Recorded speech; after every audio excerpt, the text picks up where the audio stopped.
Баршаңызға сәлем. Бүгінгі видеода күнделікті өмірде қолданып жүрген пластиктердің түрлерін және оның адам ағзасы үшін зияндылығын айтамын. 21 ғасыр пластмассаны ғасыры. Дәл қазір барлық жерде пластмасса. Тамақ аламыз пластикте, су ішеміз пластикте, зат аламыз барлығы пластикте. Тіпті тойда сарқыт алып жүрген пакетіңіздің өзі пластик.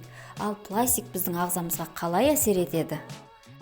Полиэтилен терефталат, яғни ПЭТ. Бұндай пластиктің түрі көп жағдайда біздің күнделікті ішетін сусындарымызда болады. Сол себепте сіз егер суды пластик бөтелкеде алсаңыз, оны бір-ақ рет қолданыңыз. 2-3 қолдануға ол зиянды токсин бөледі. Жоғары тығыздыққа ие полиэтилен ол сіздің әртүрлі шампуньдеріңіздің, сүттің, әртүрлі майлардың, сонымен бірге кейбір денсаулыққа пайдалы баттарға қолданылуы мүмкін. Сол себепте бұларды 2-ші рет қолдануға болады. Токсин бөлмейді. Алайда міндетті түрде оның тығыздығының қаттылау екеніне мән беріңіз. Поливинил хлорид бұл көп жағдайда мысалы біздің пищевой пленкамызды айтсақ болады, ол өте көп токсиндер бөледі. Сондықтан да целлофан пакетте пищевой пленкада ешқашан тамақты жылытпаңыз. Сонымен бірге өте пайдалы тағамды полиэтиленнен жасалған пакетпен жаппаңыз. Ол өте зиян.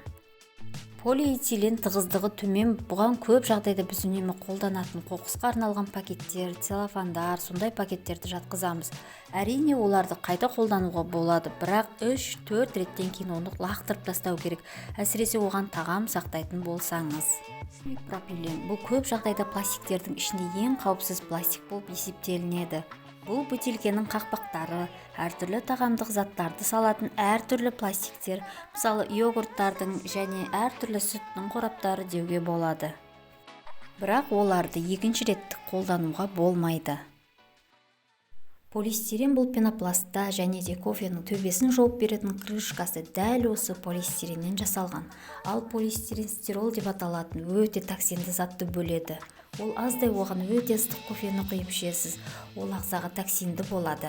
Ал егер сіздің қолыңызда дәл осы жазудағы пластик болатын болса, оны ешқашан қайта қолданбаңыз. Сонымен бірге оны микротолқынды пешке, әртүрлі ыстық келетін нәрселерге қолданбағаныңыз жөн.